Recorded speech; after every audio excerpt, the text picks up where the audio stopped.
Muchas gracias, Luis. Qué bueno verte de nuevo. Muy buenas tardes a todas y todos también, desde aquí, desde el sur. Me han cedido este espacio para conversar con ustedes y compartir un poco mi experiencia como formadora de profesores, como profesora y como investigadora también. Voy a compartir, no sé si puedo compartir yo, porque hay otra cosa aquí. Ok, voy a compartir mientras que les voy conversando. Gracias. Mi nombre, como me presentaba Luis, es Dominique Mangui. Llevo más de 20 años formando profesores y casi en el mismo tiempo investigando en escuelas chilenas, en distintas regiones, en el norte, cerca del desierto, en el centro, en zonas urbanas, en zonas más pequeñas también, más rurales. Y lo que quiero hoy día conversar con ustedes y pensar un poco junto con ustedes, que a todos nosotros, ¿verdad?, nos interesa mucho lo que es la educación, estamos en contacto permanentemente con los actores educativos, cuál es el rol de la investigación y por qué esta investigación, que se llama Investigación Acción Participativa, la estamos adaptando para usarla en educación, se usa en otros ámbitos sociales también, por qué puede ser un aporte para la labor que ustedes realizan de acompañamiento al desempeño docente. ¿Ya? Voy a ir mostrando y ir pensando junto con ustedes en unas primeras diapositivas. Voy a dejar un espacio para comentarios y observaciones y luego voy a retomar con aspectos un poco más técnicos de cómo poder ir realizando esta investigación de acción participativa que espero les resulte interesante. Bueno, primero contarles que, bueno, uno estando en distintos espacios, ¿verdad? Sea espacios ministeriales, espacios en las regionales, en la universidad, donde se forman profesores o en las propias escuelas, nos llegan investigaciones sobre educación. Por lo menos acá en Chile nos pasa que nos llegan muchas investigaciones que vienen de lugares que no se parecen tanto a nuestro contexto educativo. Yo ya estuve visitando escuelas, Luis también me llevó, ¿verdad?, gentilmente a visitar a algunos colegas de ustedes y la verdad es que nuestras realidades se parecen mucho más que si miramos investigaciones de Inglaterra, Estados Unidos, no sé, Australia o los países escandinavos, no sé, Finlandia. Estamos hablando de realidades muy, muy diferentes. Y nos llegan investigaciones desde esos lugares que nos indican cómo tenemos que hacer para educar, para enseñar, para resolver los problemas que encontramos en nuestros centros educativos, pero la verdad es que nuestras condiciones son muy, muy diferentes. También acá en Chile seguimos mucho a los españoles, nos han ayudado y nos han abierto muchas perspectivas distintas a las que teníamos, pero de todas maneras la realidad de la educación española es muy diferente a la realidad latinoamericana y caribeña también. Y muchas de estas investigaciones empiezan a ponerle apellido, ¿verdad?, a los problemas que tenemos en nuestros centros educativos y nos hablan a veces de crisis educativa, de fracaso escolar, muchas veces nos echan la culpa, ¿verdad?, nos responsabilizan y sobre responsabilizan a nosotros las profesoras y profesores. Bueno, y llegan muchas veces también investigaciones que son hechas por gente de economía, ingenieros, sociólogos, de otros ámbitos. Y a nosotros en Chile decimos que es como que nos llegaran del Olimpo. Y estas investigaciones llegan desde muy, muy lejos, con buenas intenciones seguramente, pero no siempre nos hacen sentido. Por lo menos acá en Chile nos pasa eso. No sé, espero que ustedes vayan pensando a ver si les pasa lo mismo. Hay una investigadora argentina que justamente nos propone pensar un poquito. Ya, si vamos a investigar en educación, ¿qué vamos a investigar? ¿Vamos a investigar solamente por qué no llegamos primeros al ranking de las pruebas internacionales? ¿O vamos a investigar qué está pasando en las salas de clase, qué está pasando adentro del centro educativo, adentro de las instituciones, en un barrio donde hay varias instituciones que atienden a la misma población? ¿Qué vamos a investigar? ¿Qué vamos a estar entendiendo por educación? ¿Qué va a ser para nosotros la educación? Nos dice además que es muy importante que si vamos a investigar en educación, investiguemos junto con los actores educativos. ¿Por qué tenemos que investigar sin, por ejemplo, los profesores? ¿Ya? Eso me pasa a mí como muy frecuentemente. Siempre tengo que estar diciendo que bueno que estemos los profesores en esta investigación. porque se investiga sobre educación, pero se nos deja fuera, ¿verdad?, del proceso de investigación, y por lo tanto nuestra perspectiva, que es muy valiosa, no queda incluida ni en el planteamiento de esta investigación, ni menos en la forma de interpretar los resultados, ni de hacer sugerencias después o para orientaciones o aplicaciones en los centros educativos. Y esta misma autora nos dice que esta investigación tenemos que preguntarnos para qué o para quiénes van a ser estos resultados, ¿verdad?, que investiguemos, y si es en educación, los resultados deberían ser, ¿verdad?, para las mismas comunidades, los mismos centros educativos, para beneficiar a los mismos actores educativos, y no necesariamente, ¿verdad?, para otros fines. Ya, por lo menos acá en Chile nos pasa mucho. Leemos investigaciones y pareciera que no va dirigida a los profesores, ni a los apoderados, ¿verdad?, ni a las familias, ni a los profesionales que trabajan en la escuela. Pareciera que va dirigida a otras personas.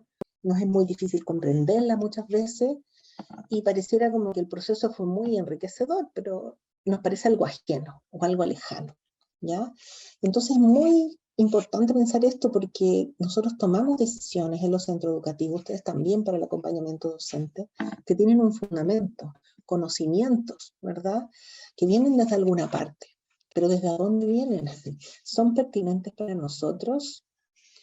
Y bueno, otra pregunta muy importante: ¿por qué nos excluyen a las profesoras y profesores de estos procesos de investigación? ¿Acaso no es válido lo que nosotros sabemos, o que lo que otros actores educativos que están permanentemente, ¿verdad?, en las escuelas, en los centros, conocen a los estudiantes, saben de sus procesos? ¿Por qué tampoco es valioso eso?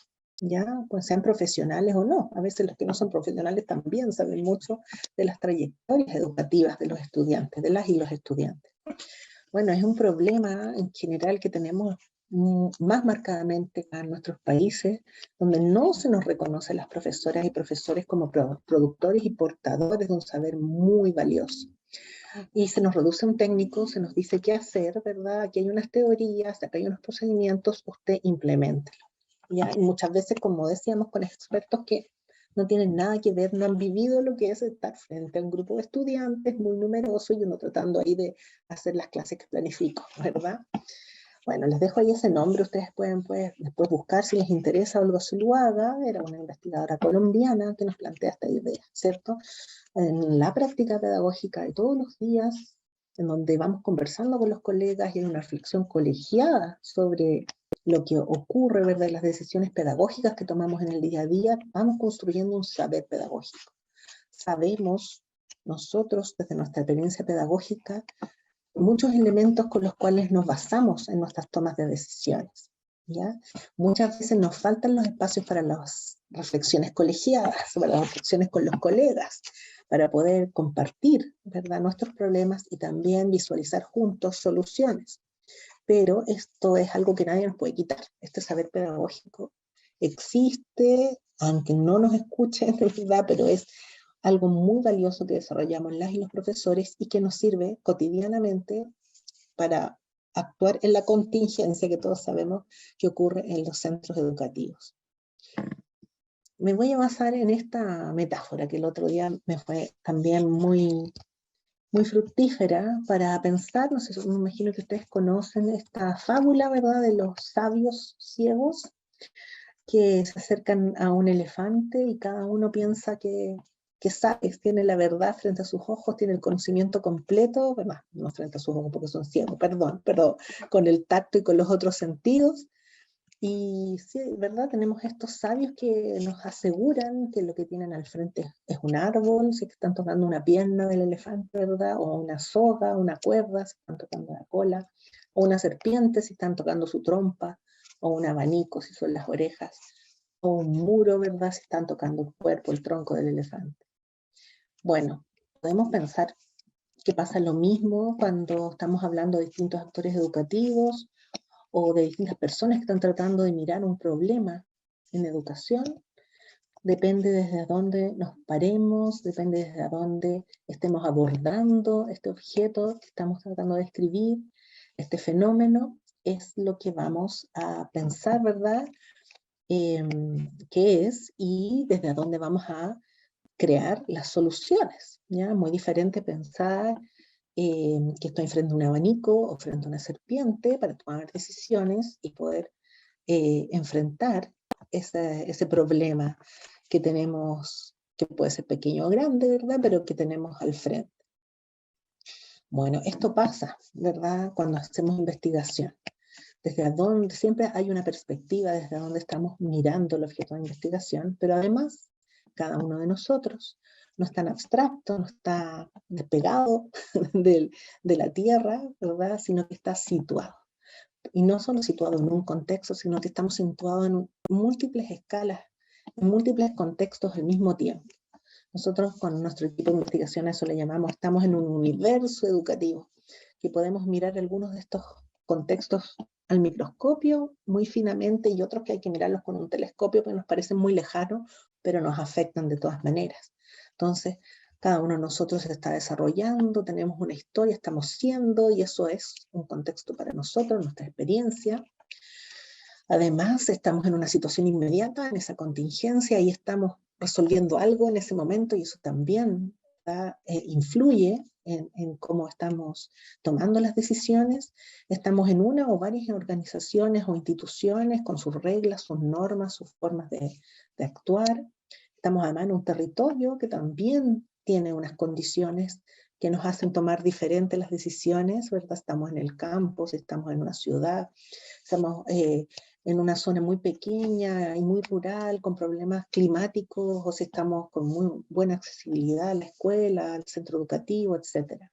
Y también hay un contexto que tiene que ver con los valores, las actitudes, las posiciones ya más culturales, ¿cierto? Que se traducen finalmente en normativas, en políticas también, que nos afecta. Ya nos parece que alguna normativa, ¿verdad? Y ustedes están hablando de este documento de los estándares para la formación de profesores, parece muy lejano, pero nos afecta, ¿ya? En mayor o menor medida también estamos situados bajo esas normativas.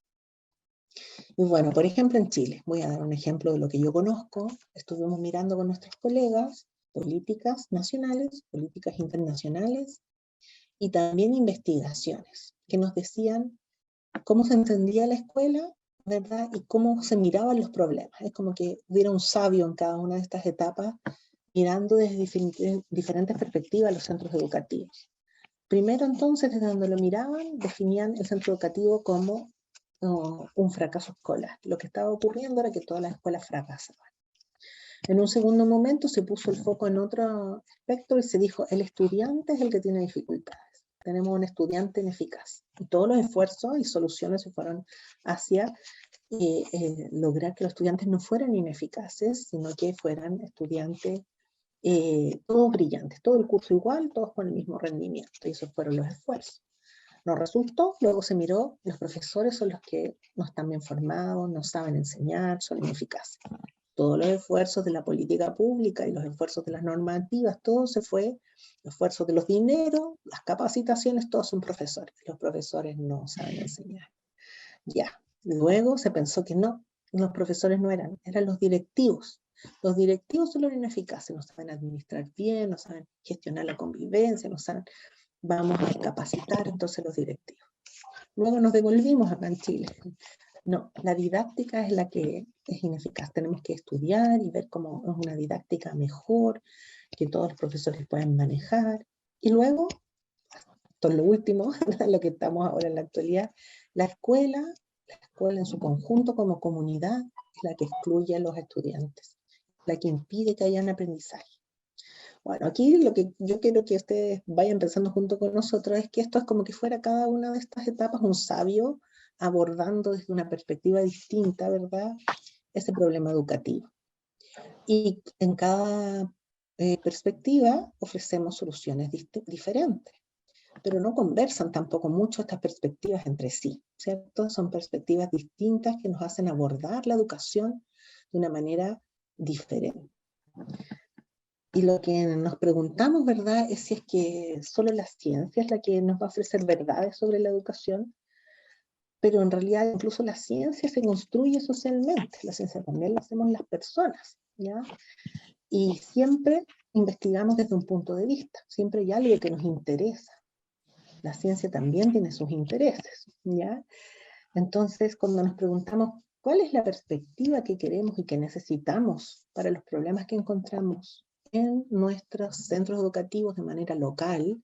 Ahí es donde la investigación-acción participativa surge como una posible respuesta, una posible forma de hacer investigación más pertinente, ¿verdad?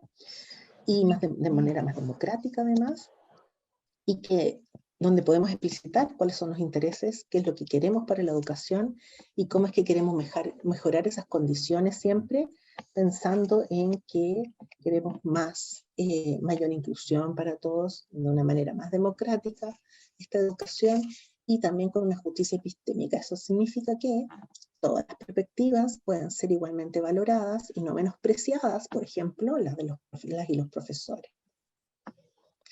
Bueno, este es otro colombiano, Falsborda, ¿verdad? Que nos dice justamente que el conocimiento que emerja siempre de una investigación debería ser para mejorar la práctica y que es necesario entonces combinar esta rutina diaria pedagógica que combine tanto la enseñanza como la investigación siempre para alcanzar, ¿verdad?, más justicia social y él llama más avivamiento cultural. Ese es el término que él usa.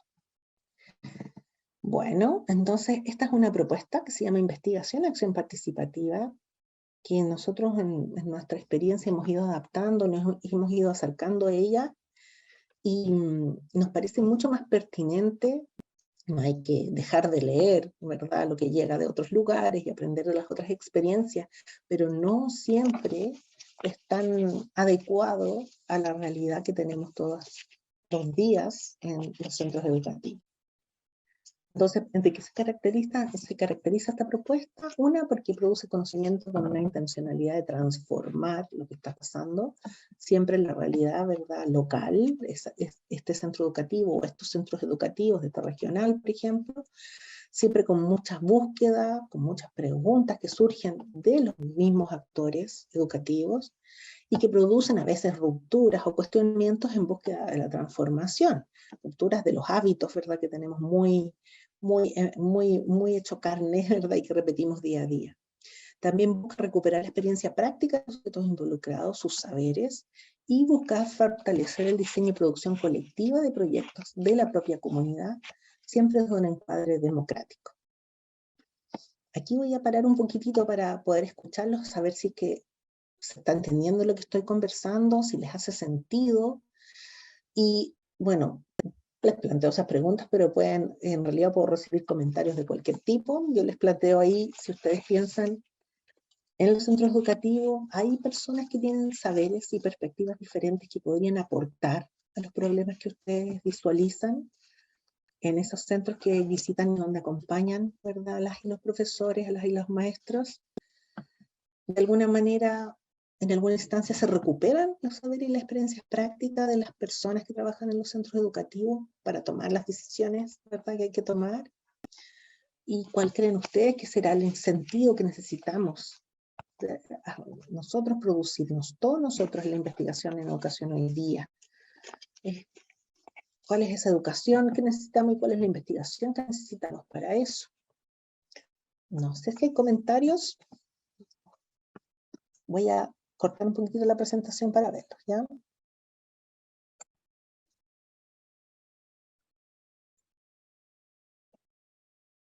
Ustedes me dicen, ¿hay alguna pregunta, comentario, inquietud hasta el momento?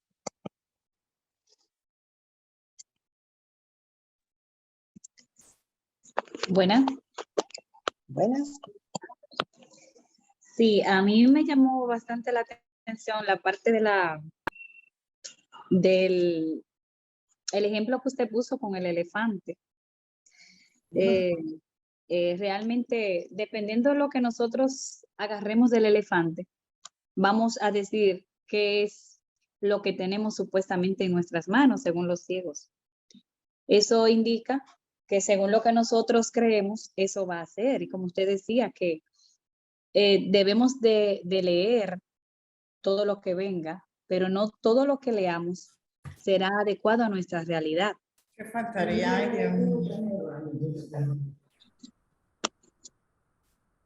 ¿Me escuchan? Se escucha luz. Adelante. Sí, eso decía que usted daba a entender que todo lo que podamos leer, leámoslo porque arroja un conocimiento. Pero todo lo que leemos no quiere decir que sea adecuado a la realidad que nos acontece, porque cada centro educativo en cada región, en cada país, es diferente al otro. Entonces, dependiendo de esa situación que tengamos, es que nosotros realmente vamos a trabajar y a situarnos en esa situación, en esa verdadera realidad que está padeciendo, ya sea esa aula, ese docente, ese centro educativo, ese distrito, esa regional. Bien. Muy de acuerdo con lo que tú estás planteando. Muy de acuerdo. Porque nos hace falta, ¿cierto? Cuando necesitamos resolver algún problema que estamos mirando y queremos ofrecer alguna perspectiva distinta, un punto de vista diferente, ¿qué hacemos? Nos ponemos a buscar a quién más le pasó algo similar y leemos, ¿verdad? Tal como tú dices. Pero no siempre, y hay que tener algunos criterios, ¿verdad? Para ir mirando cuándo es pertinente eso que encontramos en otras lecturas y cuándo no. Y para eso es muy importante también escuchar a otros, poder a lo mejor intentar conversar con los que están teniendo perspectivas diferentes y completar un poco la visión de este elefante, ¿no?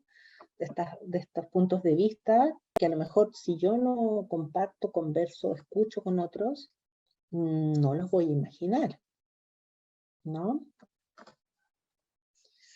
Muchas gracias por tu comentario.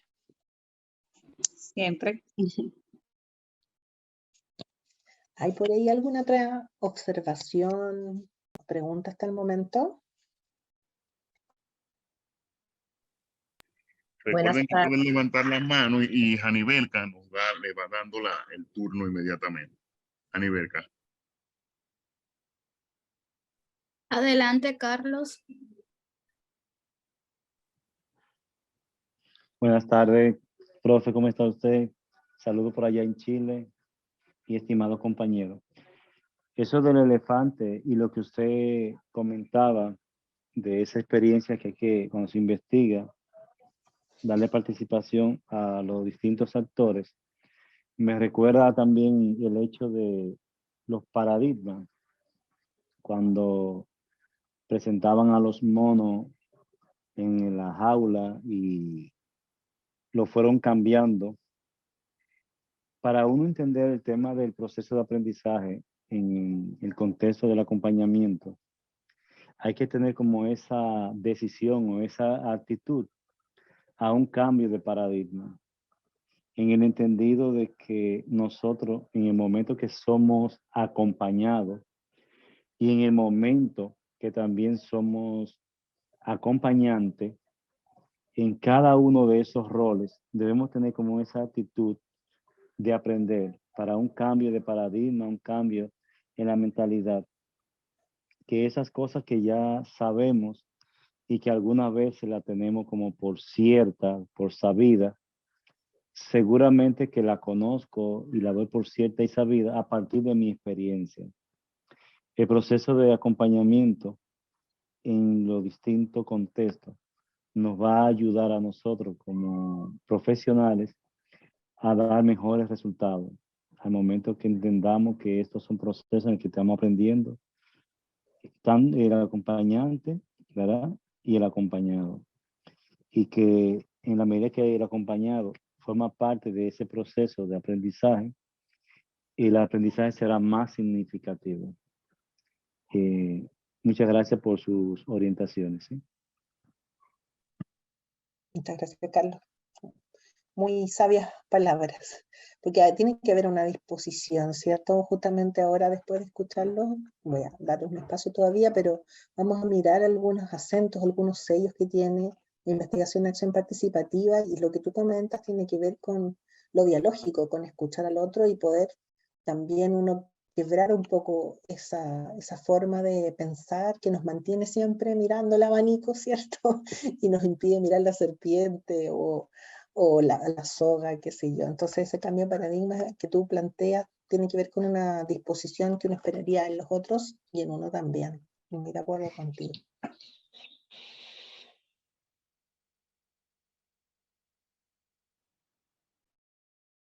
No sé si la maestra Josefina quiera decir algo.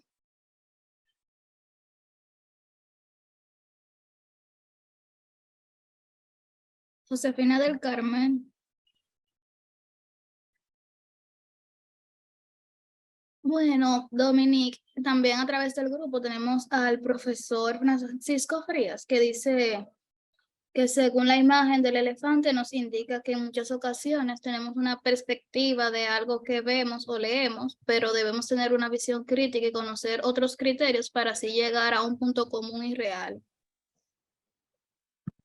Muy bien, de acuerdo. Qué bueno que haya sido provocadora la imagen del elefante, ¿cierto? A todos nos va a pasar. Y estoy de acuerdo también con lo que nos plantea el profesor. Me gustaría, si es que hay algunas otras consultas, que poder avanzar un poquito más y vuelvo a dejar un espacio para observaciones un poquito más adelante, ¿de acuerdo? Porque Sí, maestra. ¿sí? Las tres observaciones me parecen muy apropiadas para justamente lo que vamos a continuar conversando en estas diapositivas que vienen. ¿De acuerdo? Sí. Voy a compartir nuevamente.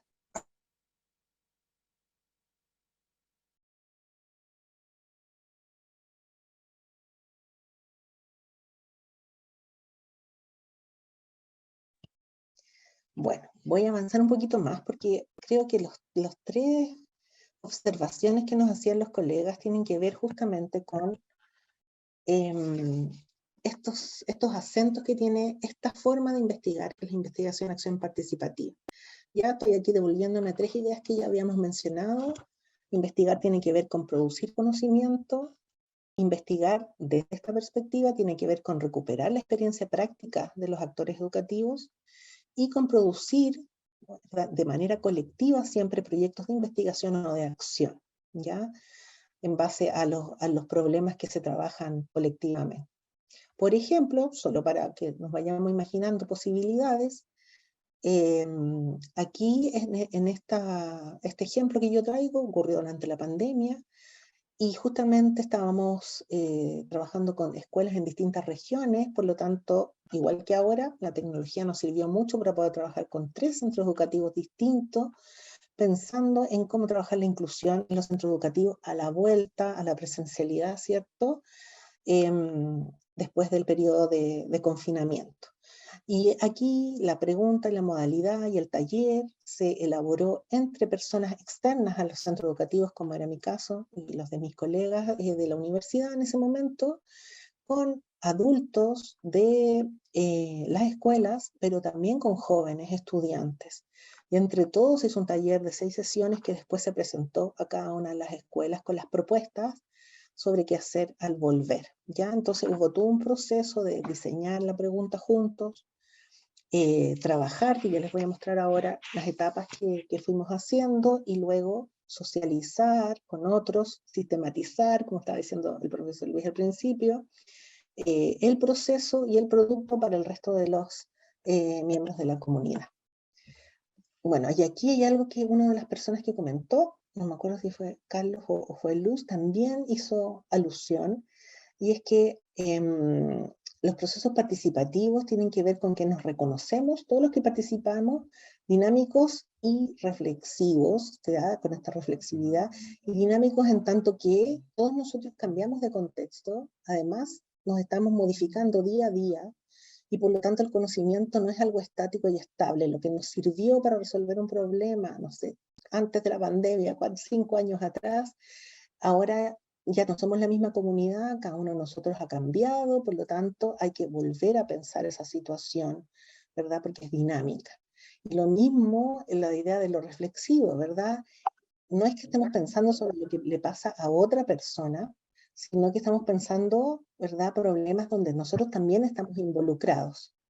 Y por lo tanto, muchas veces lo que se dice tiene que ver con nosotros también, y a veces no nos gusta. A veces puede que nos guste, pero muchas veces puede que seamos parte del problema, ¿ya? Entonces eso es muy interesante porque nos obliga, como decía el profesor, ¿verdad?, a cambiar de paradigma, a pensarlo de otra manera también.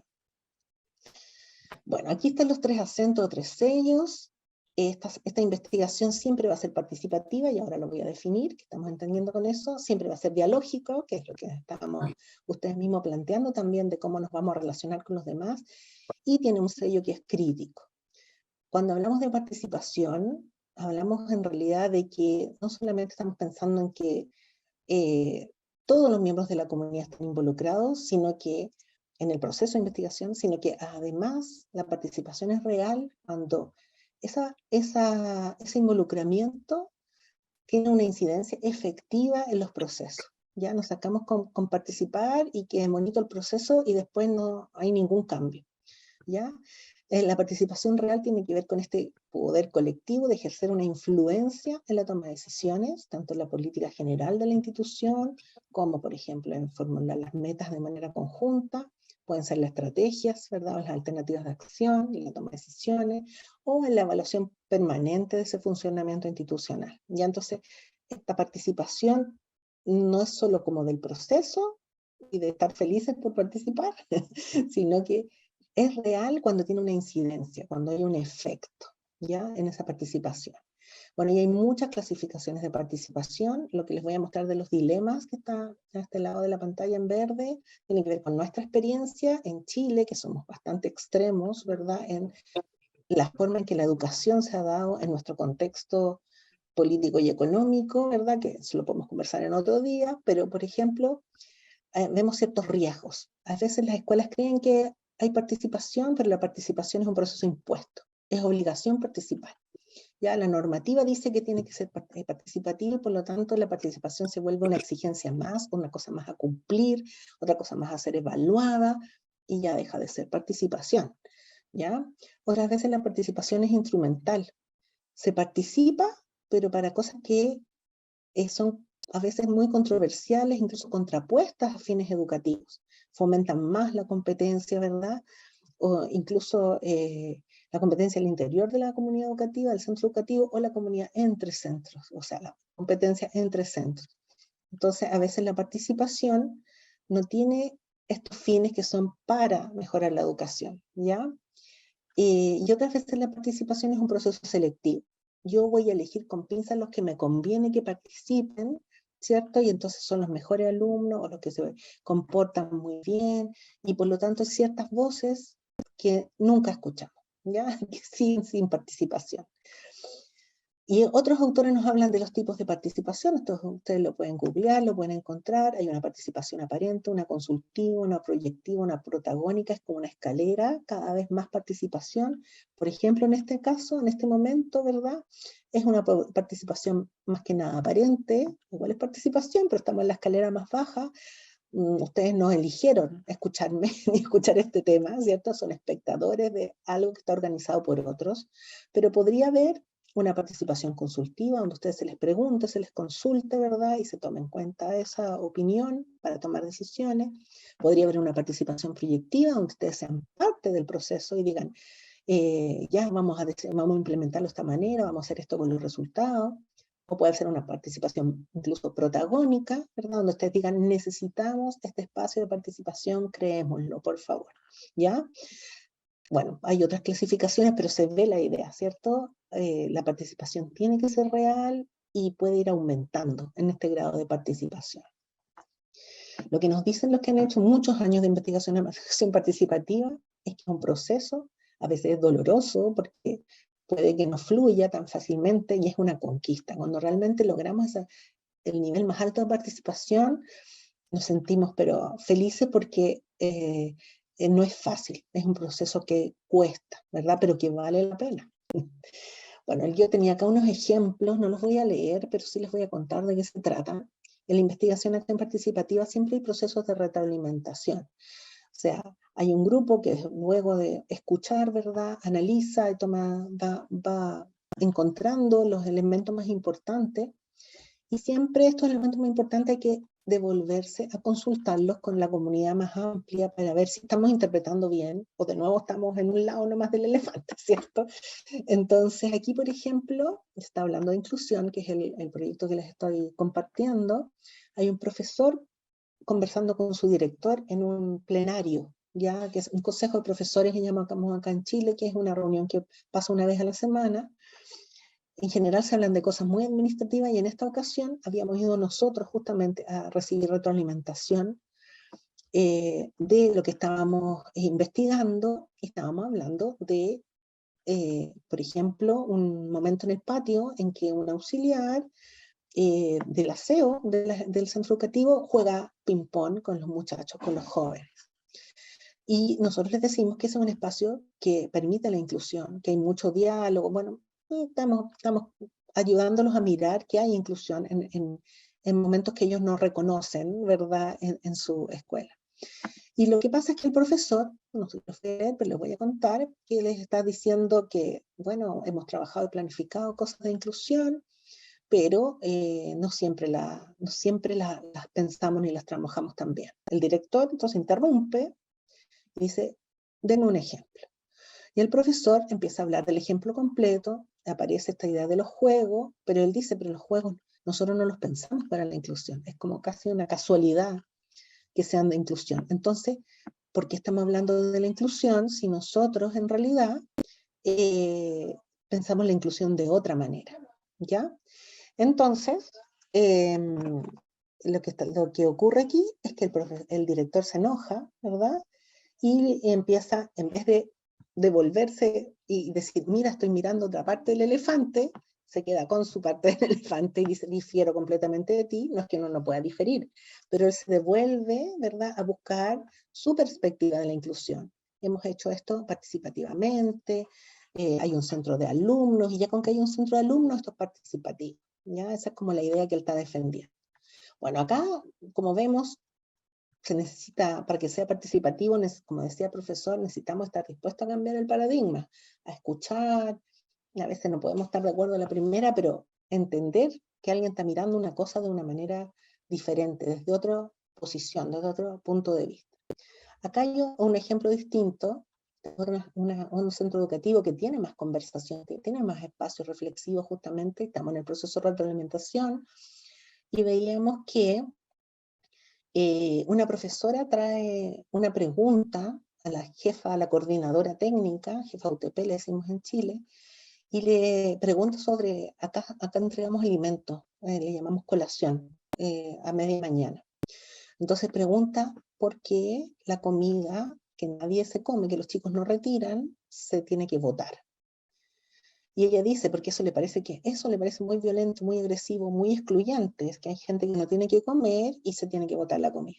Bueno, y acá la coordinadora técnica tiene otra recepción, ¿ya? Y dice justamente que bueno, que tú me hagas esta pregunta, y bueno, le explica que técnicamente ellos les exigen, la normativa les exige botar la comida. Lo que es muy triste, y justamente esa foto muestra que ellos, aunque la normativa dice una cosa, ellos reparten la comida, porque justamente les parece muy violento deshacerse de la comida que otros no tienen. ¿Ya? Entonces, de eso estábamos hablando hace un rato. La normativa nos puede decir una cosa, las condiciones para las que fue pensada esa normativa a lo mejor no son las condiciones reales de mi centro educativo. Yo no puedo botar la comida. Y ella, efectivamente, un poco a la mala, decimos en Chile, vulnerando la normativa, ella distribuía la comida, ¿verdad? Y como lo muestra ahí la foto. Bueno, esto tiene que ver con participación, con lo que puede ser, como decía aquí, un poco difícil, pero que si aprendemos a hacer este diálogo, que es el segundo sello, lo biológico, a establecer en los momentos de investigación, poder establecer relaciones más horizontales, más simétricas, aunque tengamos roles distintos, ¿verdad? Edades distintas, experiencias distintas, ese diálogo con respeto es un encuentro en la diferencia con el otro y nos permite ir comprendiendo esos otros puntos de vista. Eso que genera en el saber pedagógico de los profesores, en la experiencia cotidiana de los actores educativos, y es un compromiso, como dice ahí, con la interpretación de la práctica del otro. ¿Qué es lo que le pasa al otro? ¿Por qué el otro actúa distinto? Porque, está viendo una cosa diferente a la que veo yo. Y esto pasa con los adultos, pero también con los niños y con los jóvenes. También podemos hacer estos procesos de reelaboración y retroalimentación con todos los actores educativos de los centros educativos, no solamente con los adultos, ¿ya? Muy importante también escuchar a los jóvenes, a las niñas y a los niños. Y el tercer sello, el tercer acento es lo crítico.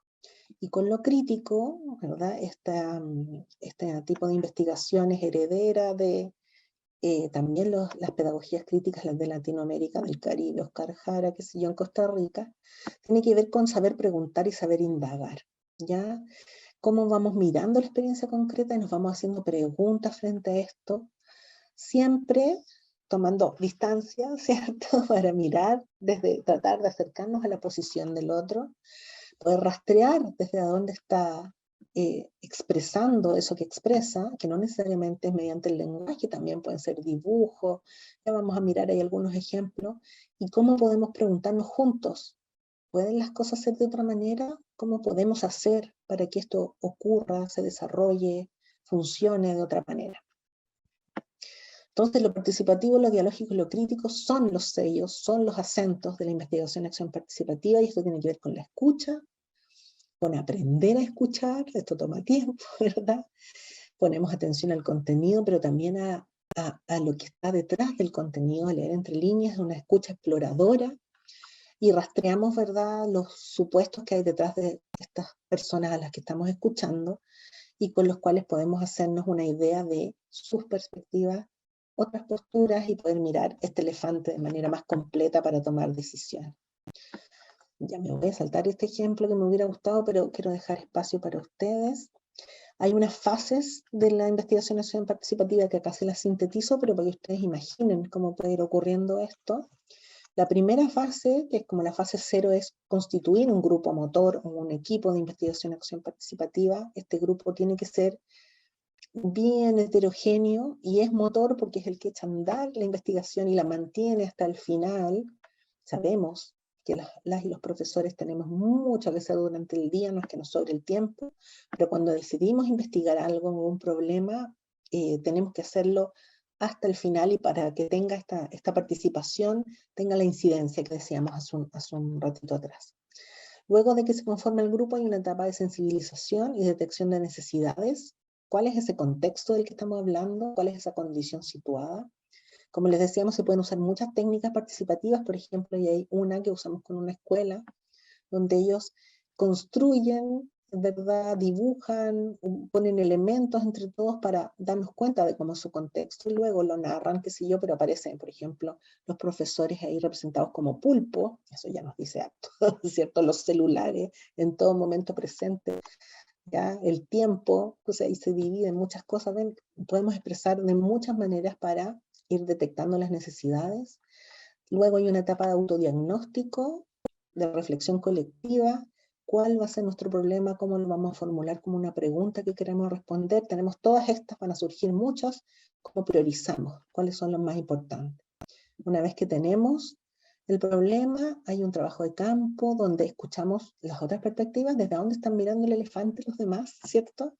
Y podemos usar técnicas muy tradicionales como las encuestas, por ejemplo, o otras técnicas participativas como las que aparecen aquí, incluso también digitales como las que vemos ahí. Lo interesante es que se produzca un diálogo de saberes, que podamos recoger otras perspectivas, ¿verdad? Y tener ahí un registro que tenemos que sistematizar también de los resultados.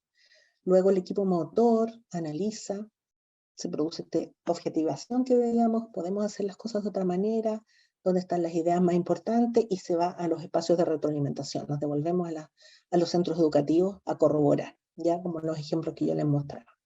Y luego en la sistematización final, donde incorporamos los ajustes a nuestras interpretaciones que recibimos de las sesiones de retroalimentación, y vemos maneras que no son necesariamente las escritas, sino que maneras que sean accesibles para todos los miembros de la comunidad de devolver la información recogida. Esta información recogida y sistematizada y ajustada en la retroalimentación es conocimiento. Es conocimiento tan válido como el conocimiento que leemos que viene de Inglaterra, de España. Es conocimiento, pero es conocimiento pertinente para el centro educativo, para la toma de decisiones. ¿Ya? Bueno, ahí estaba, nosotros hemos tenido estas dificultades en general, pero vamos siempre aprendiendo, siempre mejorando, y bueno, siempre aprendemos con cada comunidad con la que trabajamos. Muy importantes así como ustedes pueden ser parte de estas investigaciones, que alguien externo que tenga otros tiempos distintos a los de la escuela y otras perspectivas y puntos de vista también para mirar los problemas, que se comprometa con el proceso. Voy cerrando con algunas ideas de la investigación acción participativa.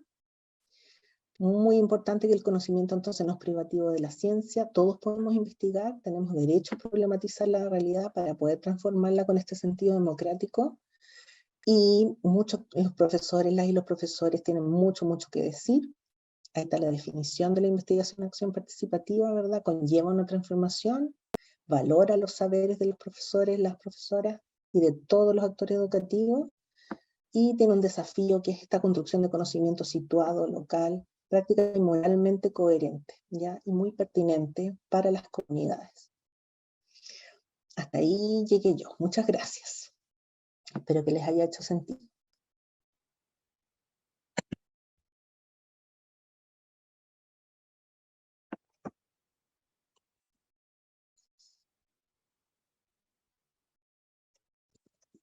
Ustedes me cuentan. ¿Hay observaciones? ¿Parece imposible? ¿Qué les parece a ustedes?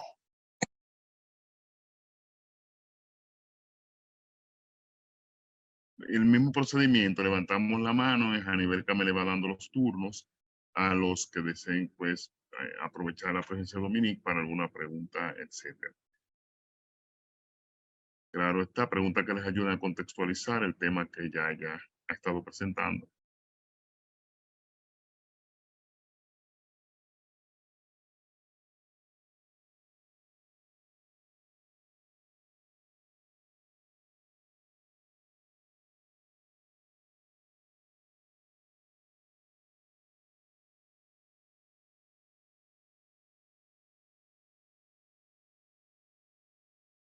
Adelante, maestra Reyita.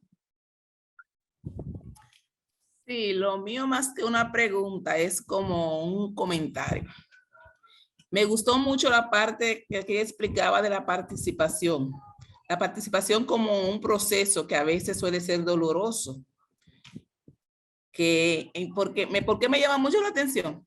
Porque es una parte que a diario nos encontramos en las aulas con los docentes, que si los estudiantes no participan, que son muy tímidos, que no quieren hablar, que son muy lentos, que no participan y siempre se convierte en un caos o en un dolor de cabeza para el docente. Entonces, como ella explicaba que lograr la participación es una conquista. Entonces, una parte que hay que ver, hacer que el docente vea que no es fácil. No es fácil hablar en público. A veces uno como adulto no es fácil pararse en un público, en un escenario a dialogar. A veces piensa quizás lo que voy a decir no le va a gustar, quizás es erróneo, quizás no es la respuesta que ella espera. Y es un poco complicado, temeroso. Entonces, depende del docente conquistar que ese estudiante pueda atreverse a pararse en público, a dar su opinión o a dar una respuesta sobre algo. Y lo mismo nos pasa a nosotros como adultos en muchísimos escenarios, quizá aquí mismo en este momento, ¿verdad? Que no nos atrevemos a hablar en público, a hablar por temor a que lo que vamos a decir no sea lo correcto o etcétera. Entonces hay que ver y trabajar mucho esa parte en cuanto a los docentes, con los estudiantes y nosotros mismos como acompañantes hacia el docente, para que se atreva a aceptarnos a nosotros como una ayuda, una oportunidad de mejorar un proceso. Bien, hasta ahí.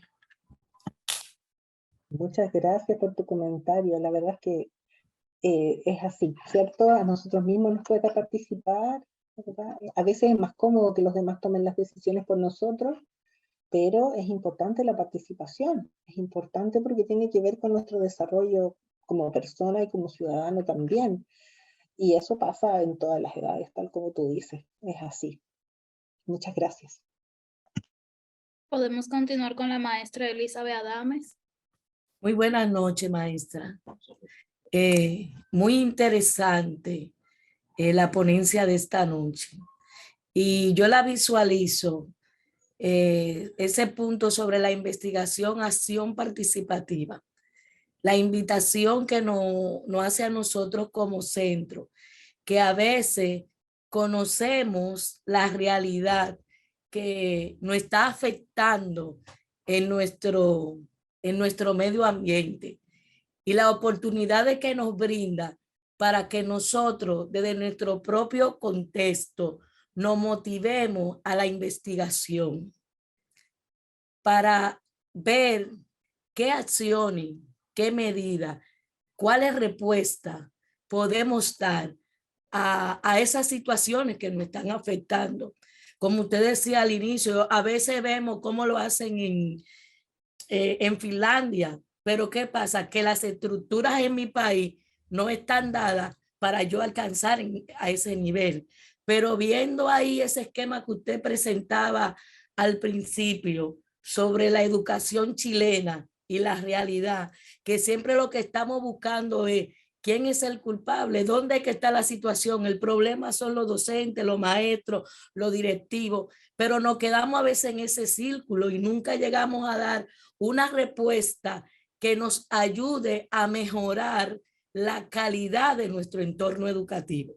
Y ahí es donde debemos situarnos nosotros, de que ver esta propuesta que se nos hace aquí, cómo nosotros podemos, viendo esos pasos que ya usted planteaba que han dado para dar respuesta a algunas situaciones, cómo nosotros nos motivamos a desde nuestro centro comenzar en ese campo investigativo para ver qué medidas, qué decisiones podemos tomar y aportar a que esta realidad mejore. Así es que lo he venido visualizando. Muchas gracias.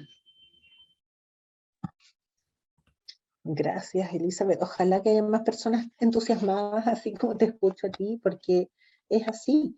Y muchas veces, incluso ustedes que me imagino que están en distintos lugares también, lo que para uno va a ser una propuesta pertinente, a lo mejor para el otro no lo es, porque su comunidad, su centro educativo es distinto en ese momento, como decíamos. Así que yo creo que la investigación en acción participativa de verdad es un desafío, pero es un desafío que vale la pena, porque en la investigación en acción participativa no solamente el producto, ¿verdad? La solución es la importante, sino que el proceso. Por lo que mismo que decía la maestra Orellita hace un momento, ¿verdad? El proceso que implica la participación, el involucramiento de todos, el compromiso, el diálogo, el escuchar las otras perspectivas que no nos hemos tomado, ¿verdad? Porque no tenemos el tiempo, sabemos, hay que hacerse el tiempo para conocerlas y para entonces tener un entendimiento diferente de lo que está ocurriendo y un compromiso colectivo con la solución. Entonces, y eso es mucho más valioso que solamente decir, que otro nos diga, acá hay un problema, y que otro nos diga, tome, esta es la solución, hágala, ¿verdad? Es mucho más valioso tanto el proceso como el producto. Eso es lo que les planteo yo desde nuestra experiencia, no solamente mía, sino que siempre trabajo con un equipo. Es valioso, aprendo mucho yo cada vez que acompaño a un centro educativo, pero mucho. Y eso es lo que quiero transmitirles también, ¿verdad? Pero también aprenden mis colegas y aprende por sobre todo el centro educativo. Se modifica, nos transformamos, ¿ya? Nos transformamos durante el proceso, nos transformamos con el producto y el producto luego se produce algún cambio, se afecta alguna normativa, alguna práctica en la institución, y con el tiempo luego no, tenemos que volver a partir, ¿cierto? Ahora tenemos esta otra dificultad o este otro aspecto que nos llama la atención, no sabemos cómo abordarlo y volvemos a partir con un proceso de investigación, acción participativa. Así que gracias por los dos comentarios. Me vuelvo a quedar callada para escucharlo.